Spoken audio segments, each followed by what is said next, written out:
திரு சுஜாதா அவர்கள் எழுதிய கள்ளுண்ணாமை ஒரு டிஃபரண்ட் ஷார்ட் ஸ்டோரி, ஒரு அன்எக்ஸ்பெக்டட் கிளைமேக்ஸ் கொண்ட ஒரு கதை. கேட்கலாமா? ராம் கோபால் அந்த வெங்கடேச பெருமாளின் படத்தை பார்த்து கொண்டிருந்தான். சமீபத்திய பூஜையின் விளைவாக அதற்கு புதிய மாலை அணிவிக்கப்பட்டிருந்தது.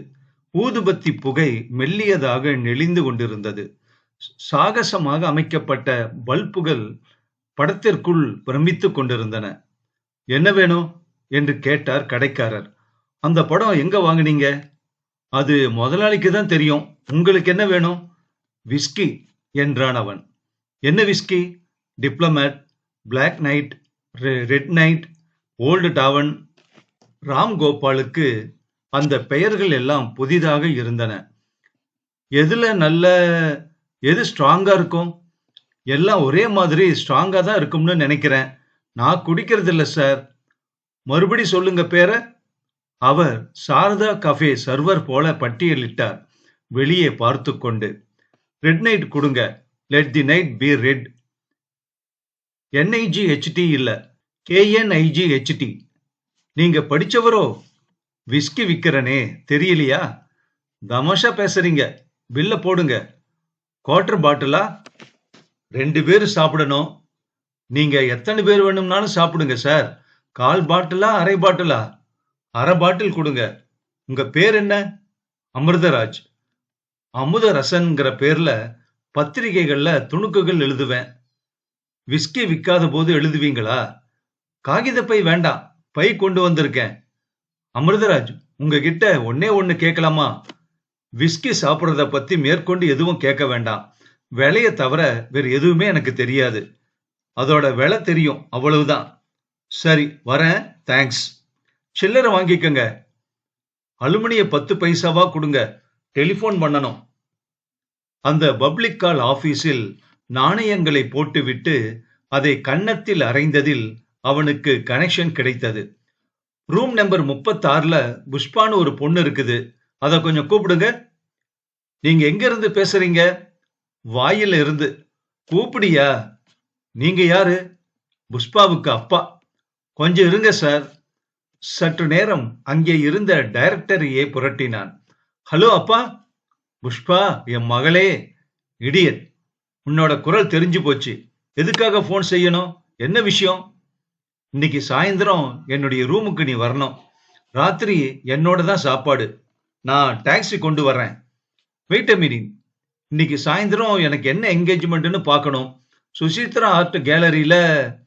இப்போ மணி 5. 5:30 மணிக்கு நான் அங்க வர்றேன். You are coming with me.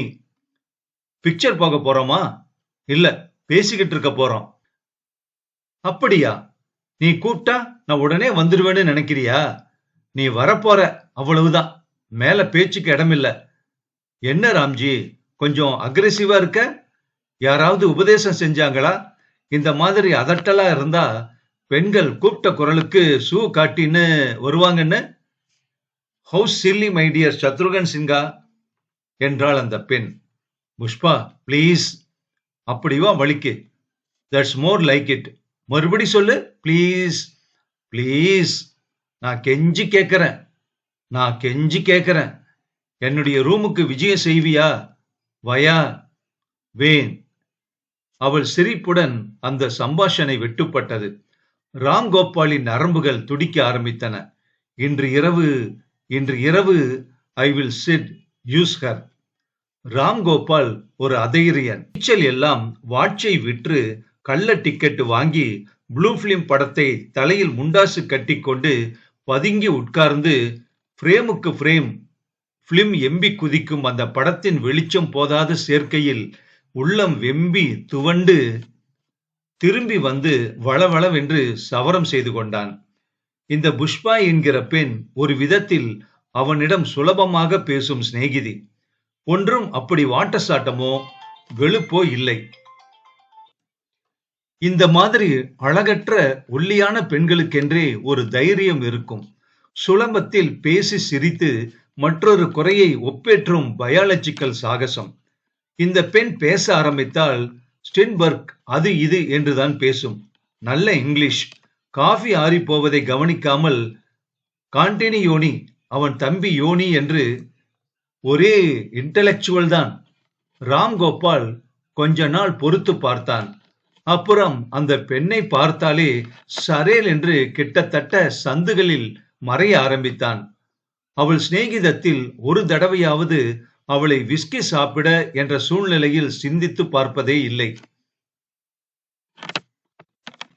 அவள் சிநேகிதத்தில் ஒரு தடவையாவது அவளை விஸ்கி சாப்பிட என்ற சூழ்நிலையில் சிந்தித்து பார்த்ததே இல்லை. அதற்கெல்லாம் காரணம் அவன் நண்பன் ஆத்மாதான். அவளுக்கு எத்தனை வயசு இருக்கும்? கண்ணாடி எடுத்துட்டா 22 வயசு இருக்கும். ராம்ஜி, எ girl is a girl is a girl.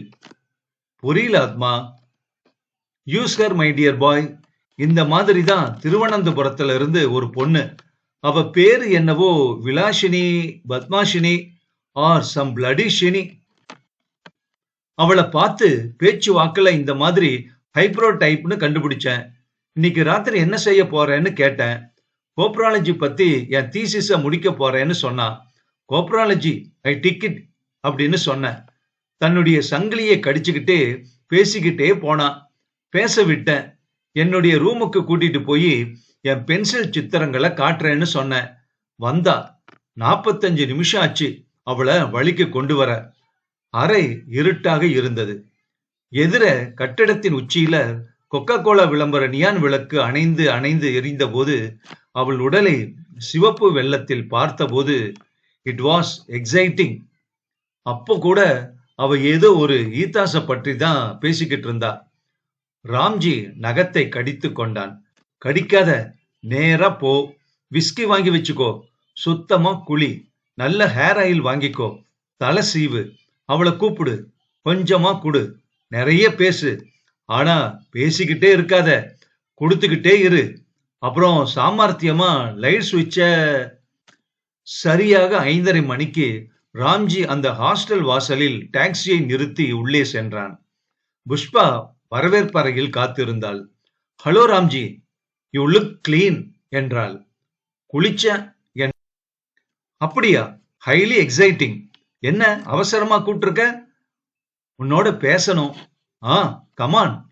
எனக்கு என்னவோ தோணுது. உன்கிட்ட பேசி ரொம்ப நாள் ஆயிடுச்சு. நான் தனியான ஆசாமி, தெரியும் இல்லையா? நீ பேசி கேட்டுக்கிட்டே இருக்கணும் போல இருந்துச்சு. என்னுடைய ஆட்டோகிராஃப் வேணுமா? நல்ல ஜோக்கு போ, டாக்ஸி காத்திருக்கு.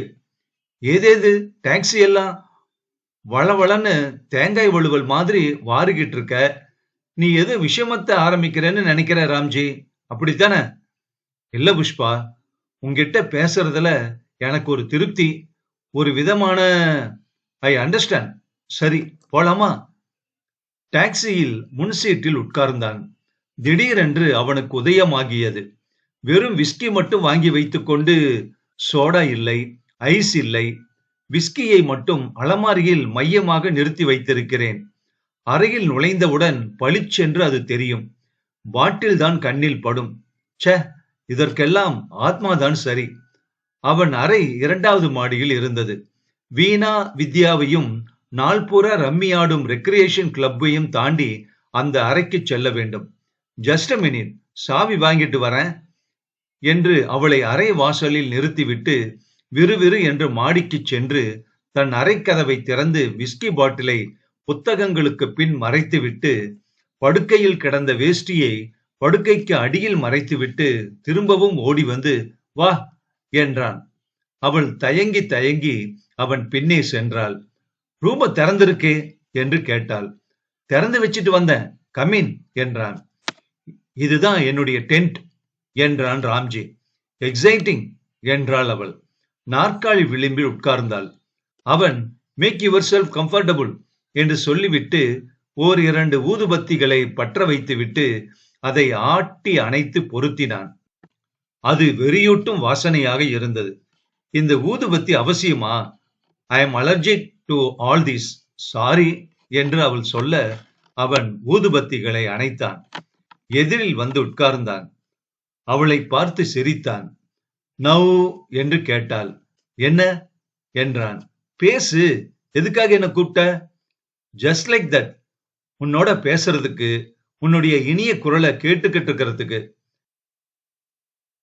நிறைய சோப் போடு. ஆத்மாவின் அறிவுரை இது. யூ சி புஷ்பா, நான் ஒரு தனி ஆளு. சிநேகிதம் தேடுற ஒரு தனி ஆள். போன தினங்கள்ல உன்னை பத்தி அடிக்கடி நினைச்சுக்கிட்டேன். நிறைய இருக்கு. I sort of like you. அவ்வளவுதான். தேங்க்ஸ் என்றாள் அவள் உண்மையாக. அவன் அலமாரியில் இருந்த புத்தகங்களை ஆராய்ந்தாள். James Bond, James Hadley Chase, நிறைய குப்பை. ஒரு புத்தகத்தை உருவ மற்ற புத்தகங்கள் சாய்ந்து அரை பாட்டில் விஸ்கி ஸ்பஷ்டமாக தெரிந்தது. ஹலோ, என்ன இது விஸ்கி? ராம்ஜி, நீ குடிப்பியா? எப்பவாச்சும், என்னுடைய தனிமையை மறக்கிறதுக்கு. நீ? சச்ச, நான் தொட்டதில்லை அதையெல்லாம். How about now? நோ என்றால் அவன் சொன்னதை கேட்டு அதிர்ந்து போய். எப்போவாவது ஆரம்பிக்க வேண்டாமா? ரொம்ப பிளசண்டா இருக்கும். சச்ச, எனக்கு வேண்டாம், நீ சாப்பிடு. எனக்கு அதுக்கு ஆட்சேபம் ஒண்ணும் இல்ல. ஒரு விரல் கடை சாப்பிட்டு பாரே புஷ்பா, ஜலதோஷத்துக்கு நல்லது. இல்ல ராம்ஜி, மன்னிச்சுக்கோ, எனக்கு பழக்கம் இல்ல. இத ருசிச்சு பார்க்க அவசியமும் இல்ல. I will go get some soda. என்ன? நான் மாட்டேன். இப்போது அவள் குரலில் சற்று எதிர்ப்பு கம்மியாக இருந்தது. Just you wait my girl என்று கூறிவிட்டு உடனே விநாயகர் ராவ் கடைக்கு இறங்கி அட்வான்ஸ் 2 ரூபாய் கொடுத்து 4 சோடா பாட்டில்களும் திறக்கும் சாவியும் வாங்கிக் கொண்டு பையில் அதன் கண்ணாடி சிரிப்பு ஒலிக்க ஓடி வந்தான். ஈஸி பாய், ஈஸி ஈஸி.